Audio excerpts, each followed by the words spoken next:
Hoje, 16 de junho de 2011, projeto História Memória Oral da Fundação Arquivo e Memória de Santos, em parceria com a SEMES, gravando nos estúdios do Museu da Imagem e Som da Secretaria de Cultura de Santos, entrevistando o senhor Jonas Eduardo Edu. E aqui quem fala é a coordenadora do Centro de Memória Esportiva Museu Devaney, Márcia Janete, acompanhada do jornalista Lauro Tubino. Boa tarde, Edu, tudo bem? Nós gostaríamos que você iniciasse o seu depoimento nos dizendo a data e o local do seu nascimento e o nome dos seus pais. Então, primeiro, cumprimentar a todos, é um prazer estar aqui. Eu nasci em Jaú, dia 6 de agosto de 1949. Meus pais, Brasílio Raul Américo e Maria Aparecida Assis Américo. Irmãos? Tenho 5 agora, somos em 5 agora. Faleceu um, o mais velho, Vicente, que inclusive também jogou futebol, jogou no Jabaquara, Portuguesa Santista, Guarani de Campinas. E tenho mais um irmão e 3 irmãs, quer dizer, um total de 6, e bem intercalado, um homem e uma mulher, aí vem o Edu, depois vem a minha irmã mais nova, a Zélia. E como foi sua infância, Edu? A minha infância foi boa, foi uma infância boa porque nós tínhamos sítio, meu pai tinha carro naquela época, que era muito difícil. A minha mãe era professora de piano, coisa que, para você ter uma ideia, um negro ter piano, ser professora de piano, naquela época no interior, era muito difícil. Então, quer dizer, eu não tive assim, uma infância assim, tão ruim. Foi uma infância boa, o estudo bom. E como você veio para Santos? Como foi a tua chegada até Santos? É uma história até interessante, bonita. Não são todos que sabem da real chegada do Edu aqui. A minha família, como eu sou de Jaú, a família do Pelé de Bauru. Então, nós nos conhecíamos, desconhecíamos. Então, a minha irmã conversando com o Pelé, ele sabendo já dos meus outros 2 irmãos que já jogavam, perguntou se tinha mais alguém na família que jogava futebol. E nisso meu irmão falou, tem um garoto lá, eu estava com 13 anos, e dizem que joga bem. Aí ele falou, por que teu pai não leva ele lá no Santos fazer um teste, eu apresento ele lá e tal. E aconteceu, aproveitei as férias de julho de 64 e apareci aqui na vila, vim procurá-lo, e foi interessante que com apenas 2 treinamentos que eu fiz, já me tiraram do treino, falou, não, nós já sabemos como você joga e tal, então você pode voltar para a tua cidade, terminar o ano letivo, estava estudando, e volta em janeiro de 65. E a sua família toda veio junto? Não, você veio sozinho? Não, eu vim primeiro com meu pai, para treinar, Então depois eu comecei no ano de 65 eu já comecei a me destacar e fui convocado para uma seleção juvenil, mas eu ainda tinha 15 anos, Então até foi interessante porque eu completei 16 anos nessa viagem. Foi um campeonato interestadual e nós fomos vice-campeões. E nesse torneio houve interesse de outras equipes sobre o Edu. E eu não tinha jogado ainda no Santos, no juvenil, no infantil, porque o Lula estava me preservando, E quando, no ano de 66, logo no início, nós fomos fazer uma excursão com a seleção de novos. E eu, quando voltei, eu jogava na equipe de aspirantes, né? Concentrava com os profissionais e jogava na equipe de aspirante, onde jogavam os jogadores os profissionais que estavam se recuperando, voltando de contusões ou querendo manter a forma. E nisso foi onde eu comecei a me despontar. E o Lula falou, peraí, esse menino acho que vai dar alguma coisa, né? E isso, aliás, isso daí aconteceu no ano de 65. 65. Aí em 66 foi quando eu fui para essa excursão com a seleção de novos e na volta o Lula me colocou para jogar com os profissionais. Chegou a jogar com o Zoca? Cheguei, muito tempo. Muito, né? Muito Porque tempo. o Zoca carregava o peso e ele exatamente. Não era ruim, é um bom jogador. Exatamente, É um era bom isso jogador. que eu ia dizer. Ele foi um excelente jogador. Excelente jogador. Só que queriam compará-lo com o irmão, era impossível. Né? Era meio difícil. Então, na equipe de aspirante ele jogava inclusive com a 10 também, né, o Sim. Zoca. Né? Então o Zoca com a 10 e eu com a 11. Depois joguei com o irmão com a 10 e eu com a 11. Quando a gente fala do Zoca, os caras falam, mas o Zoca foi um bom jogador de futebol. Só que ele jogava nos aspirantes. Nos aspirantes. Aliás, diga-se de passagem, é uma falha hoje do futebol moderno, do futebol aqui de São Paulo e de todo o estado, não ter o aspirante como preliminar. Exatamente. Eu me lembro que na época muitos torcedores iam bem cedo ao estádio para ver o aspirante jogar. Então, jogava, por exemplo, Santos e Corinthians, na preliminar, Santos e Corinthians aspirante. Então, muita gente ia para ver o Rivelino jogar também, que estava começando, né? E, infelizmente, isso não existe mais, nem preliminar não tem. Dizem que vai estragar o gramado. Poxa. Agora, fala um pouco, como é que foi o moleque Edu, lá em Jaú? O que ele fazia? Soltava pipa, jogava bola de gude? Era arteiro, era muito Era moleque arteiro, mesmo? Era moleque mesmo. Fiz muitas coisas que, inclusive, era interessante que tinha um campo de futebol, ficava praticamente atrás de casa, né? Só que tinha um rio, o famoso Rio Jaú, que cruzava. E para nós irmos para o campo, tínhamos que dar uma volta enorme. Então os meninos, vamos pelo rio, vamos atravessar nadando. Mas naquela época, então, você não podia molhar a roupa. Ia molhar a roupa, ia chegar em casa molhado, ia apanhar. Não tinha jeito, né? Então era incrível que nós tirávamos a roupa e íamos pelados, né? Todo nu ali, só com a roupa aqui, com o bracinho assim. Se jogava aqui, a correnteza te deixava lá embaixo, né? Então, era aqueles negócios. E na minha casa nós tínhamos todo tipo quase de fruta. Então, mas eu saía com os meninos, para aquelas de garoto, né? Para roubar, sabe? Roubar fruta? Roubar fruta. Tendo em casa. Tendo em casa, exatamente. Então, foi. Só pela adrenalina, né? Pra querer aventura. O teu pai teve alguma coisa com futebol? Meu pai jogou futebol e foi ponto esquerdo, e lá em Jaú. Ele é bem conhecido, foi ponto esquerda do 15, né? 15 de Jaú. 15 de Jaú. E meu pai é de Penápolis, né? E o 15 o contratou, ele veio, ele era alfaiate também. E jogou muito bem. O pessoal comenta que ele fazia uns gols incríveis.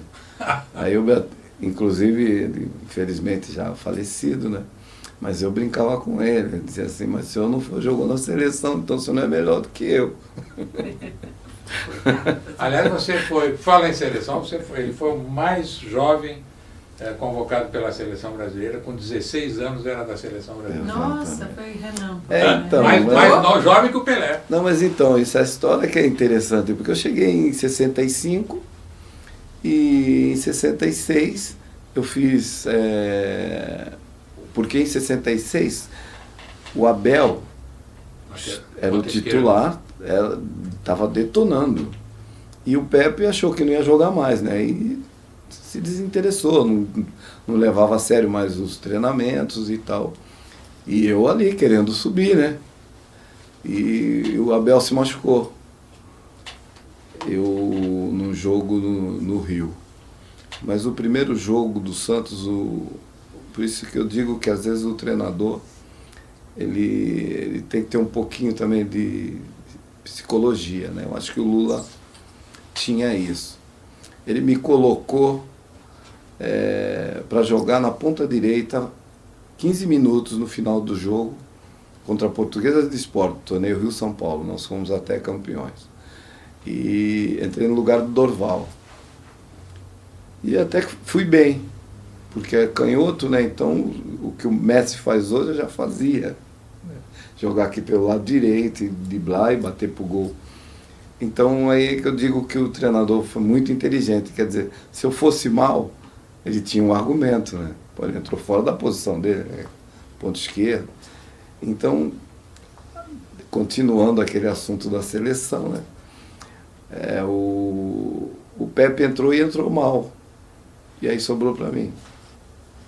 Eu entrei, fui muito feliz nos meus 2 primeiros jogos, que foi contra o Botafogo do Rio, que eu entrei desde o início, foi 0-0 no Maracanã. Já me assustei quando entrei naquele monstro ali, né? E cobrei umas faltas e tal, o Manga era o goleiro do Botafogo, se esticou, espalmou e tal. Aí eu já comecei a criar um pouquinho de moral. Aí veio o jogo em São Paulo contra o Bangu. E o Bangu tinha o Fidelis, né, que era um dos considerados os grandes laterais e tal. E esse jogo nós ganhamos de 5, se me falha a memória, e eu fiz 2 gols nesse jogo. Do outro lado era o Zózimo. Isso é. Jogava no Bangu também. Aí, não, acho que o Zózimo já não jogava mais, né? Já não jogava mais. Mas eles tinham um belo time, o Bangu. E eu fiz os 2 gols, inclusive um gol de falta. O goleiro era o Birajara. Depois foi convocado também para a seleção. Aí depois desse jogo eu deslanchei. Veio depois do jogo contra o Palmeiras, o Djalma Santos, quer dizer, eu peguei logo de cara os 2 melhores laterais, porque um deles estava do meu lado, graças a Deus, que era o Carlos Alberto. Então eu peguei logo o Djalma Santos e o Fidel, e fiz gol também contra o Palmeiras, que inclusive librou do Djalma Santos, librou o Valdir, que é o goleiro, e fiz o gol, né? Ganhamos de 3-0 do Palmeiras. E um fato interessante desse jogo contra o Bangu, que eu dei tanto drible no Fidelis, que o apelidaram depois de touro sentado, né? Que ele vinha igual um touro. Então foi interessante. Então eu fiz apenas 7 jogos pela equipe do Santos e fui convocado para a seleção. Foi campeão? Não, em 66. Foi fomos campeões, fomos campeões do Rio-São Paulo. Aí na Inglaterra em 66.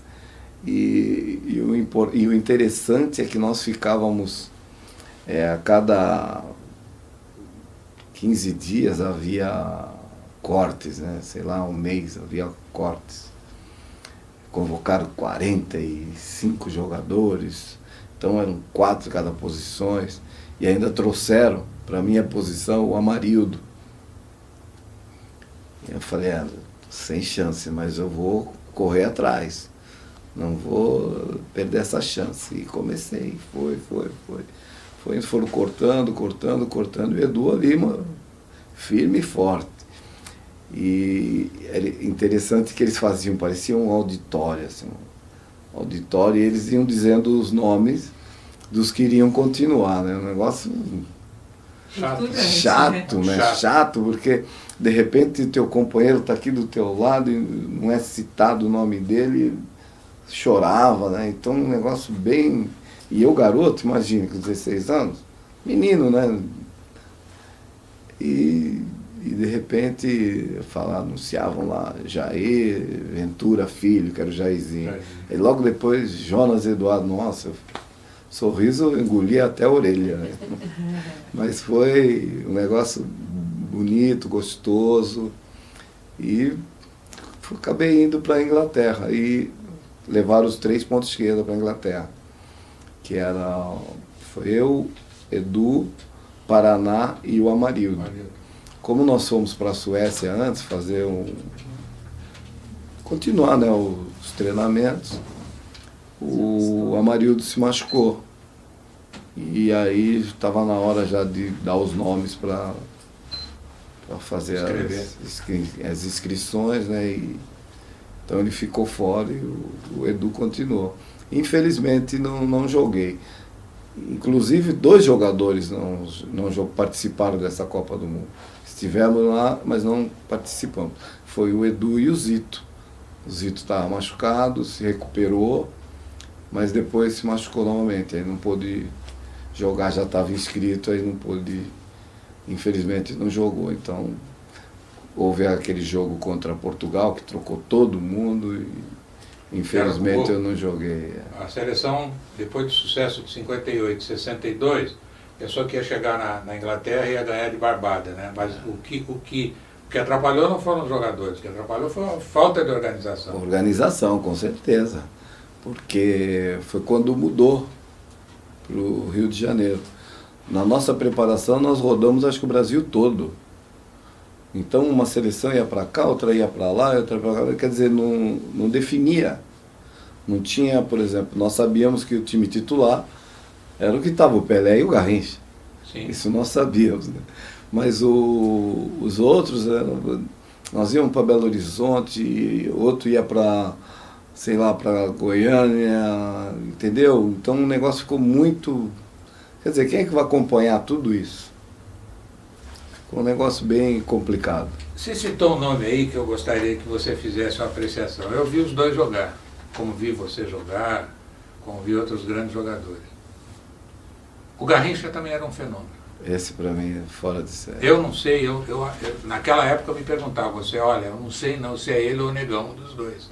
Porque o Garrincha era um espetáculo como jogador, era um sujeito inocente. Exato. Mas como jogador de futebol, ele jogava no Maracanã ou na Inglaterra como se estivesse jogando uma pelada. Exatamente. Não, então, inclusive quando analiso o futebol, o pessoal vai me perguntar, eu falo, para mim, esses 2 têm que estar fora, Pelé e Garrincha. Tem que estar fora. Aí nós vamos discutir os outros, né? Mas o Garrincha era especialista, né? Era depois, tipo o Edu, eu o imitei um pouco. Só que eu era mais objetivo, né? Se eu passasse, eu ia embora. E o Garrincha voltava. O Garrincha era fazia preservado. Chamava o adversário de João, né? Então, eu me espelhei muito nele. Quando eu, garoto, ainda em Jaú, naquele filme Garrincha, Alegria do Povo. Alegria do Povo. Eu não sei quantas vezes eu assisti, acho que mais de 100 vezes. Eu até fiz amizade com o porteiro, ela falou, deixa eu ficar, para assistir a outra sessão, sabe? Deixa eu ficar, porque terminava, tinha que sair todo mundo, né? Sim, mas... Então... Não, outro detalhe, saindo da seleção, os grandes times brasileiros, à época, eram em São Paulo o Santos e no Rio o Botafogo. Botafogo. Que era uma seleção também. Exatamente. Foi o que aconteceu depois também, né? Edu, e como era Santos quando você chegou aqui? Bem diferente, tranquilo. Eu cheguei e foi interessante que eu fui conhecer, nunca tinha visto o mar, né? Então, cheguei para encontrar com o Pelé e ele morava na Oswaldo Cochrane. E ele não estava, então falamos lá com ele morava com o Pepe Gordo, né, que era o empresário. Então eu deixei minha malinha lá, aquela malinha bonita de antigamente, né? Que lá no interior chama matula, né? Matula. Então, e aí meu pai falou assim, vamos ali que tu vai ver o mar. Pô, quando eu vi aquilo ali, eu falei, uma maravilha, né? E o jardim também, que me encanta aquele jardim, entendeu? era bem diferente, né? Um negócio diferente para mim, acostumado só ali em Jaú, né? Só no Rio, né? Só que só só Rio não Rio, dava para pensar o Maraguá. Foi amor à primeira vista? Foi, com certeza. Meu pai falou uma frase para mim muito legal. Ele falou assim, olha, quando você olhou o mar, teus olhos brilharam. Ele falou assim, faça por onde para você ficar aqui. E eu tô até hoje. Aí você ficou aqui com quem? Morando aonde? Eu morava na Vila Belmiro, morava no estádio. Morava no estádio, embaixo da arquibancada ali. Tinha os alojamentos, tem até hoje, né? O pessoal que vem de fora, né? Então morávamos, né? Morava eu, Noriva, Chicão, Aparecido, tinha mais algum, Íris. Maneco. Acho que eu me lembro. O Maneco já estava fora. Já estava fora. E depois que você saiu de morar lá, você foi morar onde? Quando eu saí, quando eu fui para a seleção, para a Copa do Mundo, 66, quando eu voltei, achei interessante, que eu peguei minha malinha, tô chegando, aí subi lá pro alojamento, falou, não, você não mora mais aqui. Eu falei, como não moro mais aqui?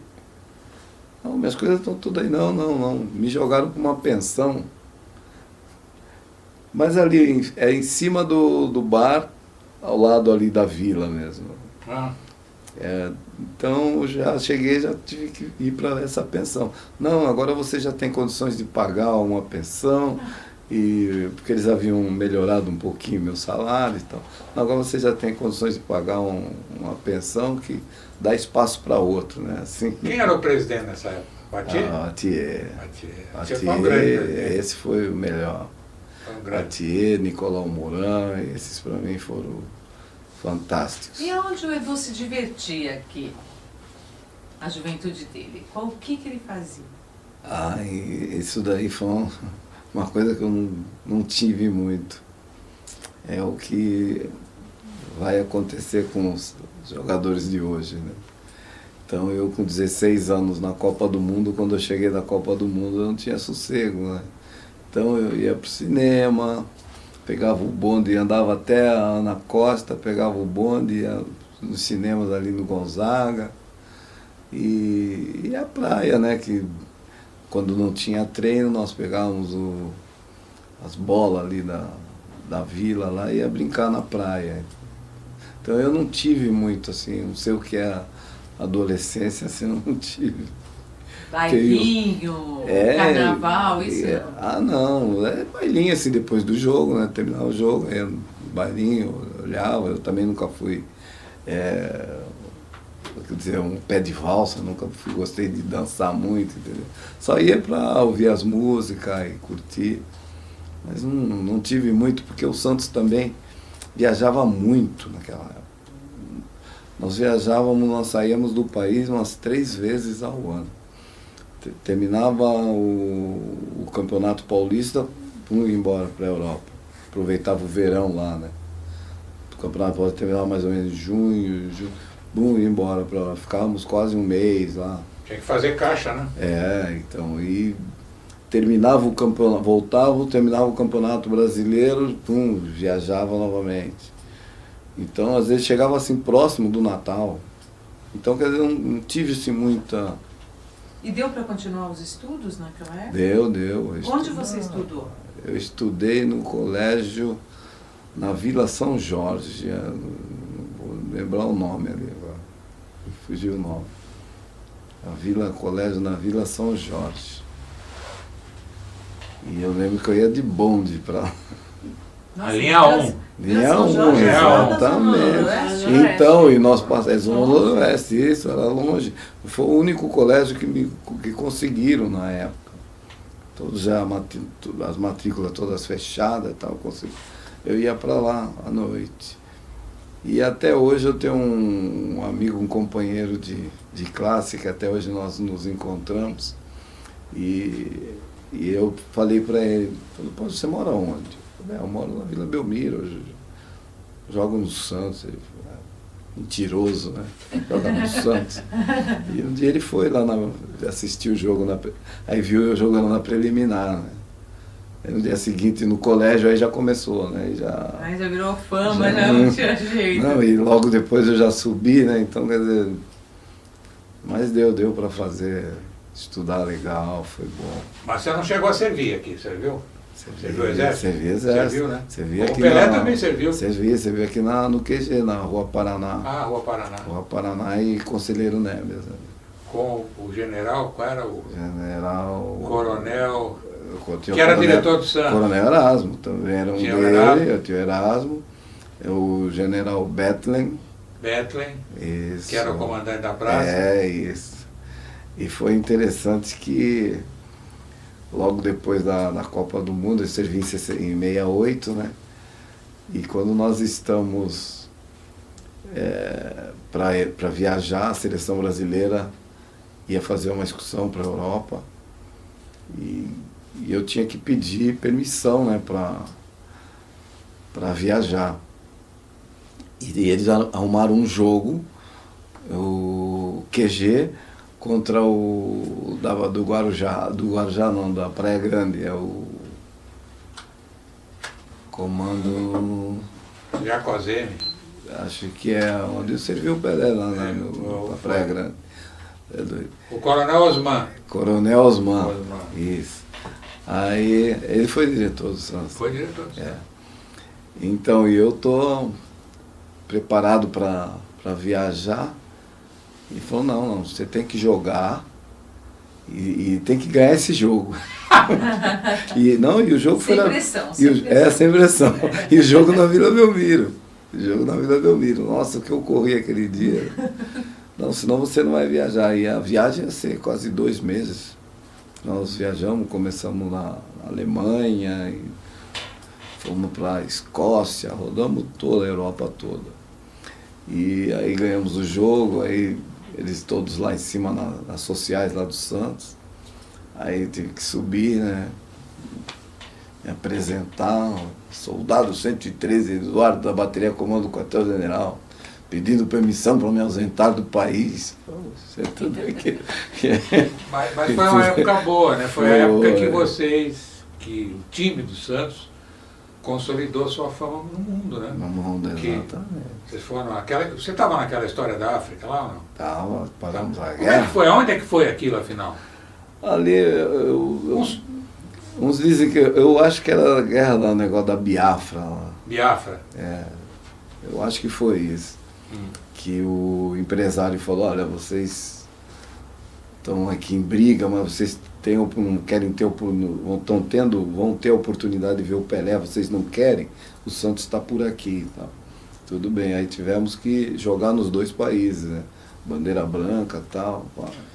Aí jogamos nos 2 países, como sempre ganhamos dos 2. E o ruim foi que quando nós saímos, recomeçou. De novo? Se pegaram de novo? Se pegaram de novo, quer dizer. Não deu, né? Não deu. Mas é isso, foi uma história fantástica com esse clube e com a cidade. Dá muita saudade dessa época? Das viagens que nós fazíamos, era uma família esse time. Por isso é que conquistou tudo. Tanto é que até hoje nós nos damos muito bem com todos os jogadores, que eu já sou de uma outra geração, Sim. né? Mas peguei um finalzinho deles. Né? Então, era uma família. E Você pegou o final de Dorval, Mangarve, Coutinho, Pelé e Pepe. Exatamente. Aí você... Depois veio o Abel, depois veio o Edu. Isso. Você casou, Edu? Sou casado. A sua esposa é de Santos? Não, minha esposa é gaúcha, de Porto Alegre. Mas ela que veio aqui me fisgar. Então conte-nos a história. Então, eu estava um dia passando no Itararé, né? Saí do treino, fui lá na praia e ela vinha passar as férias aí, que o pai dela era paulista, mas morava no sul, casado com a gaúcha. E nisso o irmão dela acho que falou, pô, aquele ali é o Edu, não sei o que e tal. E ela olhou, quando olhou também acho que eu olhei, a gente cruzou os olhares, né? E sei lá. Mas tinha aquele problema, né, da cor, né? Então, aí vai naquela, vai. A mãe não queria, o pai até que foi meio assim, os irmãos também não queriam pelo fato de ser jogador de futebol, né? Porque antigamente jogador de futebol era tido como vagabundo, né? E tinha uma má reputação, mas aí passou, né? E também do meu lado, né? Meus pais, né? Mas, a sua esposa é branca? Loira. Loira? Aí o povo tinha preconceito. Tinha muito preconceito. Tinha muito. Mas estou já casado ao fazer 32 anos agora. Você tem filhos? Infelizmente não veio nenhum. Não veio? Não veio, infelizmente. Nenhum jogador? Não veio nem o ponta esquerda ainda? Não. Eu acho que na hora eles se dribravam.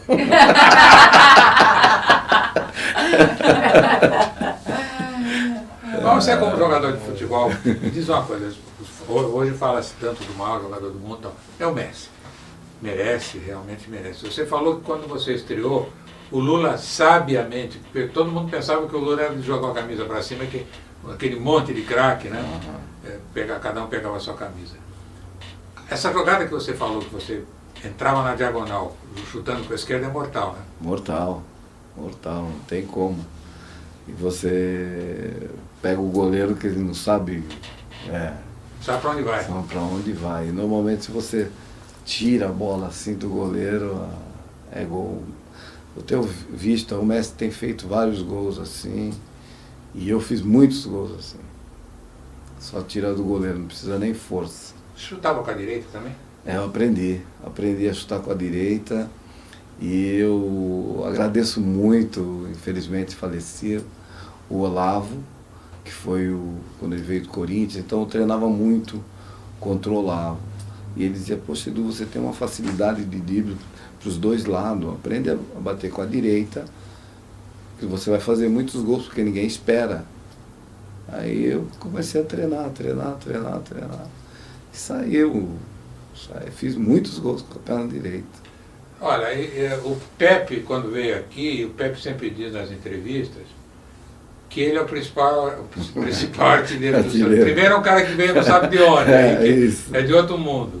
Segundo ele, qual é o teu ranking ainda? Não, se o Pepe é o primeiro, eu já subo mais um, vou para sexto. Que eu sou o sétimo maior goleador de toda a história do Santos. Quantos gols? 183 gols. Só que eu brinco com o Pepe, falei, seu Macia, chama ele de seu Macia. Seu Macia, só que eu não cobrava pênalti. Então ele... Edu, qual foi o lance, o jogo que foi mais marcante na sua carreira? O primeiro foi contra o Bangu, né? Foi o jogo que me deu toda a confiança, né? Que marquei 2 gols e saí vibrando, ninguém me segurava naquele Pacaembu ali. Então esse foi, acho que, o jogo mais importante foi o início de tudo, né? E a seleção brasileira, né? Conquista do tricampeonato, foi fantástico. Embora não tenha jogado, né? Por opção do treinador, que eu não gosto dele, nem pronuncio o nome dele, é igual o Pepe, nem pronuncio o nome dele. Porque eu estava no meu melhor momento e havia classificado praticamente o Brasil em 69 nas eliminatórias, foi fantástico. Fui considerado, na época, o melhor ponto esquerda do mundo, que antes eles julgavam os jogadores pelas posições, né? Não escolhiam um. Então eles faziam por posições, né? Então o goleiro, o lateral, e eu fui considerado em 68 e 69 melhor ponto esquerda do mundo. Que eu disputava muito com um iugoslavo, Djaj, muito bom jogador.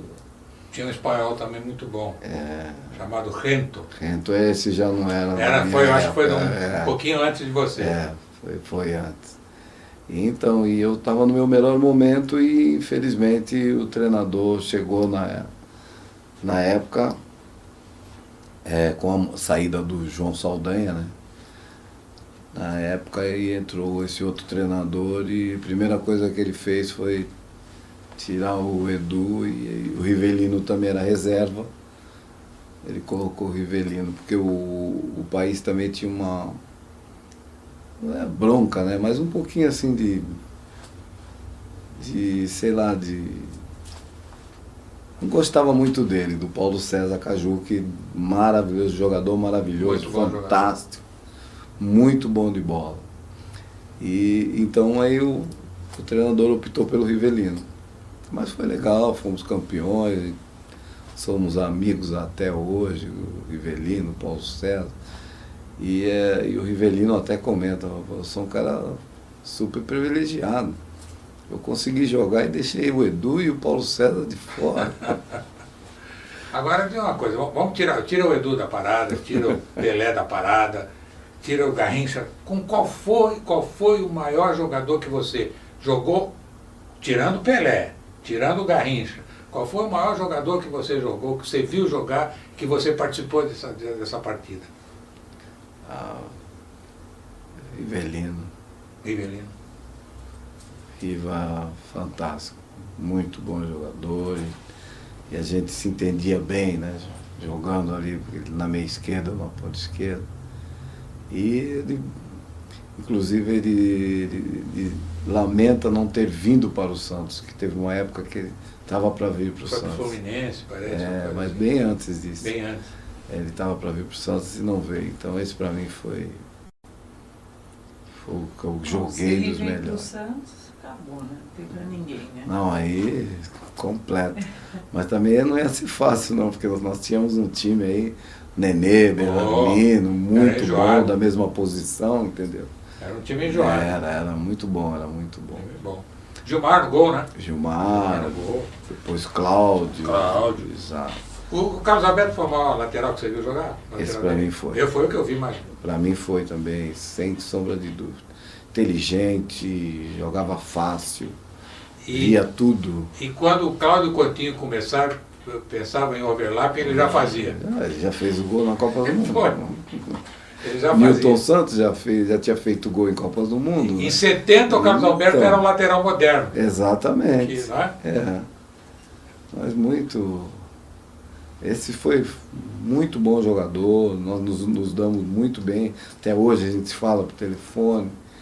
E ele sempre pergunta, né?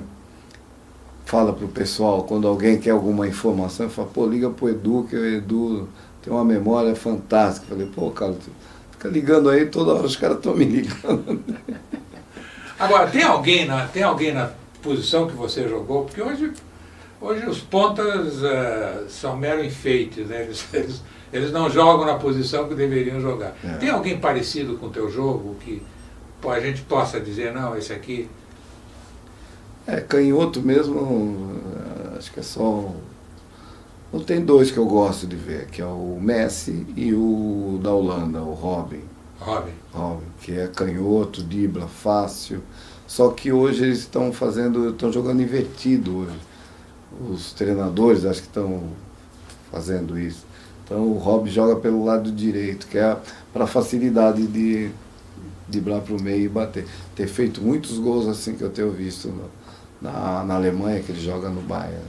E você está sempre aí no campo, lá no CT do Santos. Tem mais gente lá pintando ou não? Tem. O Santos tá dando... Acho que não é sorte, né? O pessoal diz assim, não, o raio não cai duas vezes no mesmo lugar. Mas aqui cai direto, toda hora. Porque é um bom trabalho de base que o Santos faz também, isso é muito importante. E colocando pessoas que fizeram parte do clube, entendeu? Ex-jogadores, isso é muito bom. Trabalha lá o Abel, trabalha o Claudinei, o Chulapa. O Serginho também, então quer dizer, poxa. Gente que vestiu a camisa e veste a camisa do Santos exatamente. Até hoje, né? É Santos de o coração. Lima. Isso. Jonas, deu para ganhar muito dinheiro com o futebol? Vamos dizer muito dinheiro, mas deu para fazer a minha vida, porque hoje, por exemplo, um absurdo que eles ganham hoje. Mas é relativo, né? Porque antigamente nós ganhávamos mais ou menos, mas dava para comprar alguma coisa. Hoje, o que ganha bem, você vai ver um apartamento hoje é 2, 3 milhões. O que eles querem, né? O que tá... Que eles pedem. É que eles... Então, e na nossa época não deu para fazer um pezinho de meia, mesmo nós sabendo fazer tricô. Você foi, alguma vez, né, você foi sondado para jogar no exterior? Eu em 66, logo depois da Copa do Mundo, houve um quadrangular em Nova York, Santos, Benfica, AEK da Grécia e Inter de Milão.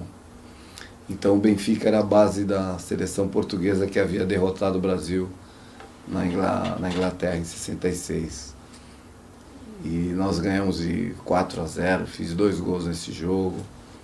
E depois jogamos contra a AEK, ganhamos também. Aí contra a Inter de Milão, ganhamos de 4, fiz 2 gols. E nessa época a Inter se interessou. Mas o comércio para jogadores estrangeiros fechado.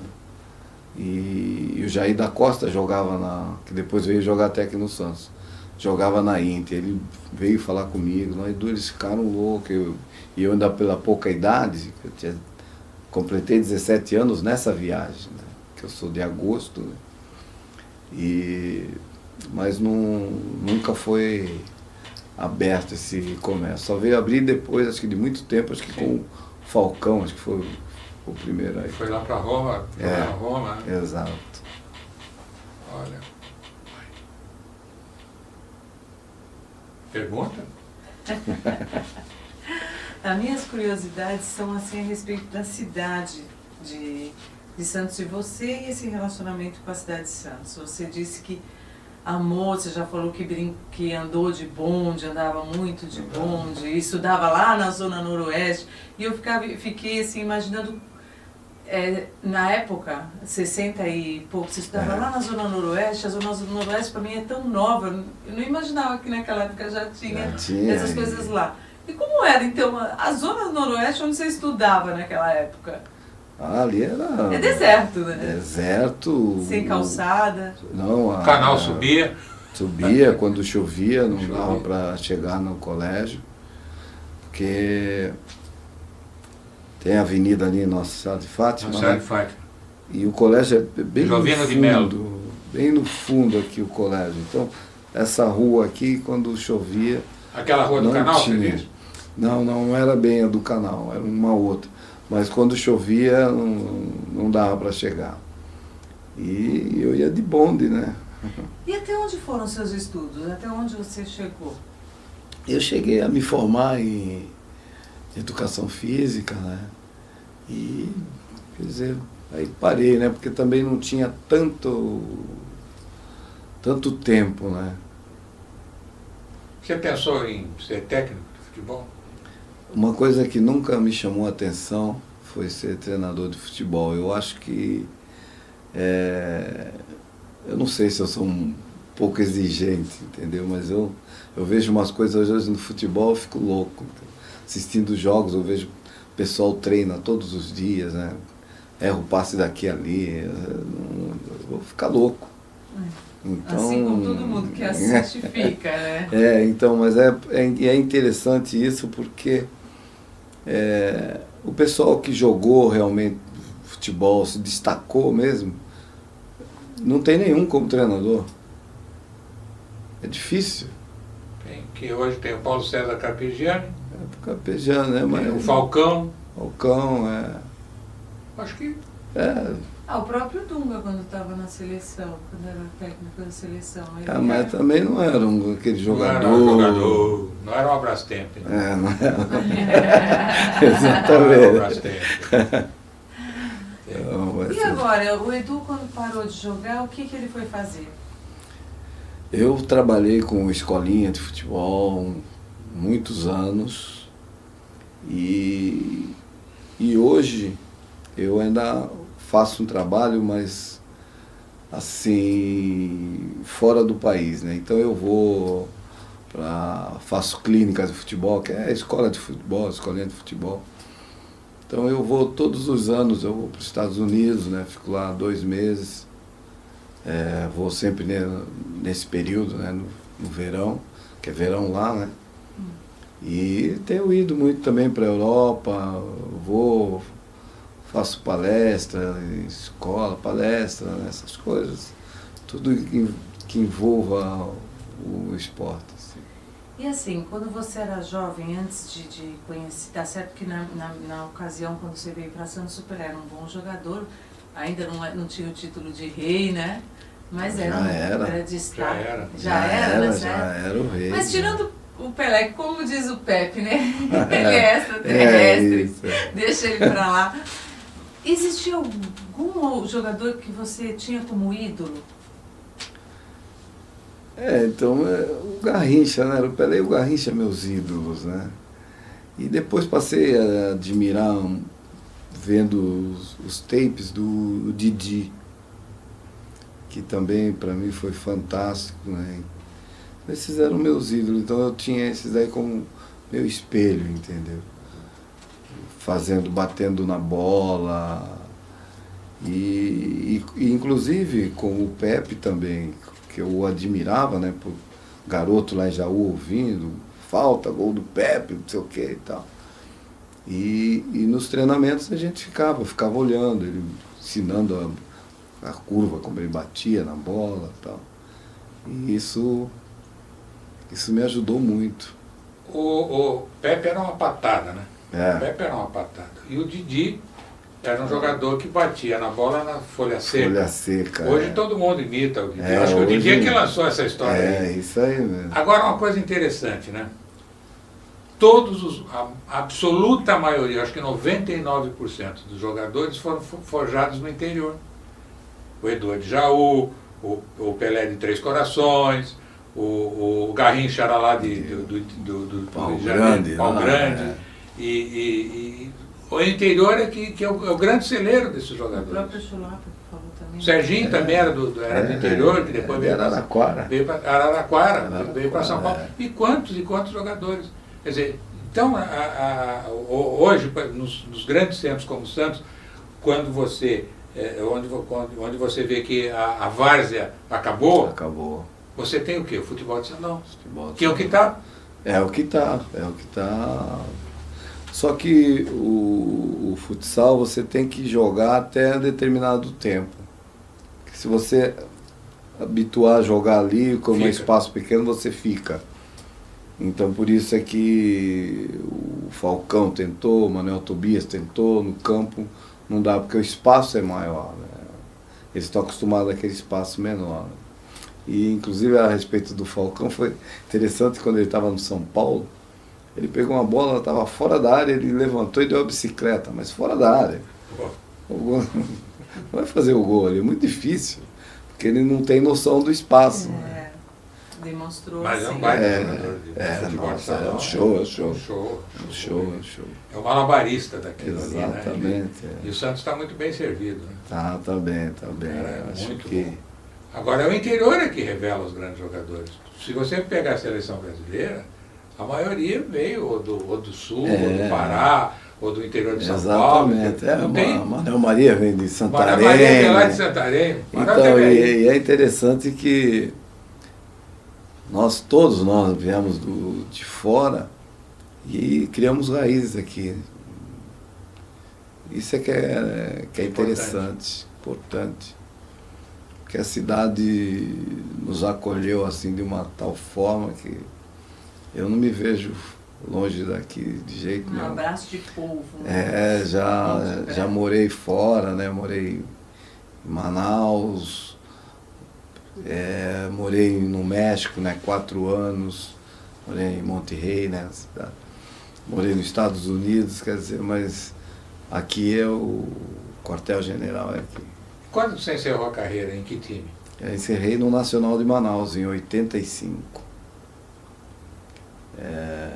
E encerrei porque dava para ir um pouquinho mais além. Apesar de que estava com 35 anos, mas dava para ir um pouco mais, porque eu sou graças a Deus, privilegiado. Eu nunca tive uma contusão de joelho, nada, as contusões sérias, nem, por exemplo, de extensão, essas coisas. Né?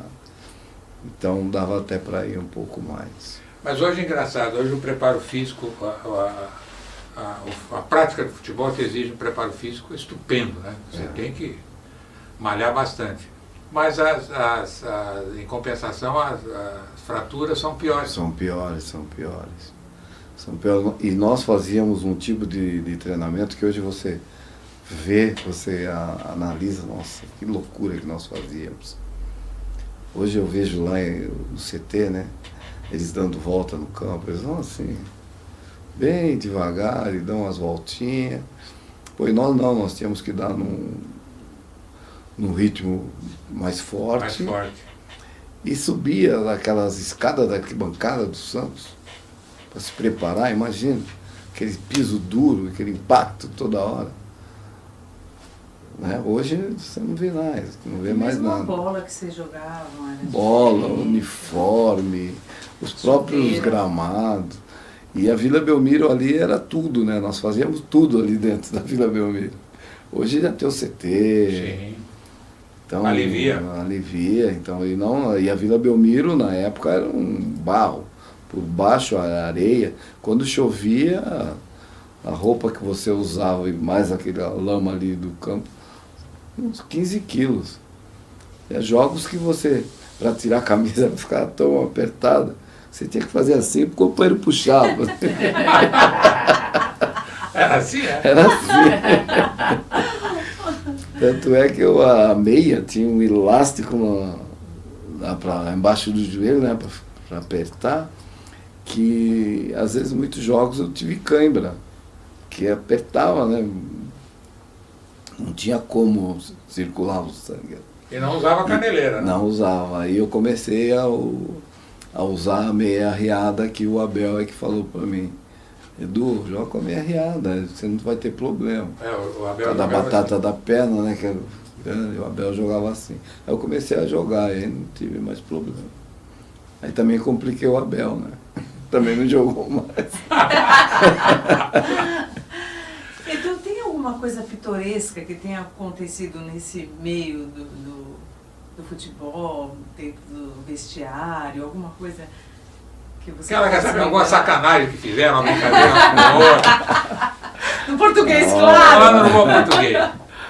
Não, mas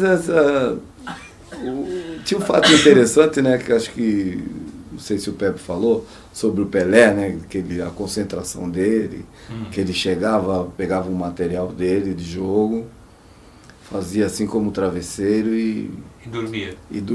E nós fazíamos a rodinha ali, o bobinho, né, aquela gritaria toda, e ele não acordava. E a gente dizia assim, não, deixa ele dormir, deixa ele quietinho ali, que hoje está tudo bem. Agora quando ele ficava, hoje vamos ter que correr pro negão. Mas tem um fato interessante que na Turquia, Istambul, nós chegamos, a equipe do Santos, o Santos nunca tinha ido lá, e quando nós chegamos, normalmente o jogador vai ver o gramado, ver como é que não é. E o jogo à noite, né? Aí eu saindo na boca do túnel, estádio lotado. Quando eu saí na boca do túnel, o estádio começou todinho, Pelé. Eu pensei comigo, eu falei, não vou decepcionar esse público. Aí fui até o meio de campo correndo. Aí cheguei no meio de campo e o Pelé no vestiário dormindo. Mas depois, durante o jogo, eles viram que não era o Pelé, porque eu usava a barba, né? Mas como eu joguei bem, fiz um gol, aí eu fiz o gol e eles ficaram em pé me aplaudindo, porque eu fui legal com eles, acho que foi por isso, né? Mas coisas que marcam. E eu mudava o meu estilo, né? Me dar costeleta com bigode. Eu fazia diferente, porque o time do Santos eram todos negros. O ataque ali era dos negros. E, então, para diferenciar. E um rapaz do Santos falou, pô, Edu, chega o telegrama, veja só como é que são as coisas. Chegam uns telegramas aqui, convidando o Santos para jogar aqui ou lá e tal. E eles querem você. Aí foi onde eu comecei também a ganhar um pouquinho, né? Ganhava tanto por jogo, né? Pegava um absurdo. Aí foi onde eu comecei a ganhar um pouco. Então eu ia diferente, pro pessoal saber que... Gravar. Ainda bem que não foi de gravar. Moicano, que agora tem Mas essa história do Moicano pegou, né? Pegou, Não tem jogador na Europa jogando com o Moicano. Mas o pior foi o Ronaldo, aquela vez com o Cascão. Mas aquela... Não precisa. Mas ele fez uma homenagem lá pra China, né? China, Coreia. Mas foi... Edu, se você tivesse que deixar algum recado, alguma mensagem para os futuros jogadores, para essa nova geração que está chegando, o que você diria para eles? Qual o conselho que você daria? Acho que, em primeiro lugar, é humildade, seriedade no trabalho e, é lógico, acatar as ordens do treinador, e porque no futebol você está sempre aprendendo. Você não pode chegar e dizer que eu sou bom. Não, na humildade você vai, que você chega onde você quer. Na humildade. Então, o principal conselho que você deixa é que eles tenham humildade. Exatamente. A próxima geração seja humilde, né? É um Exato. conselho para quem quer jogar futebol e um conselho para quem quer viver bem. Viver bem todas as... Não, é um conselho para a vida, né? modalidades. Exatamente. Porque de repente você, como eu trabalhei muito com escolinha, com os garotos, eu dizia assim, olha, não sei se todos aqui vão ser jogadores de futebol, mas pelo menos, com certeza, escuta o que eu estou falando, que vocês vão sair daqui. Daqui a pouco vocês serão os homens aí, bem aceitos pela sociedade, respeitados. Com sentido de cidadania. Exato, né? exatamente. Que é o que está faltando, né? É, isso aí. E falta muito. Eu acho que é um belo de um conselho. É, como no milésimo gol do Pelé, né, que ele falou, vamos ver essas criancinhas. E até ironizaram o Pelé por ter dito aquilo, mas hoje nós estamos vendo Aí. essas criancinhas. Não foi um discurso preparado. Não. Foi algo que veio do fundo do coração. E realmente Exatamente. a gente tem que mais é que aplaudir. É isso aí. Bom, em nome da Fundação Arquivo e Memória de Santos e da SEMES, nós agradecemos o seu depoimento. Muito obrigado, Edu. Obrigado, eu é que agradeço o convite. Muito gostoso bater esse papo aqui com vocês e parabéns pelo trabalho que vocês estão fazendo. E viva nosso Santos. Não só o clube, a cidade. A cidade.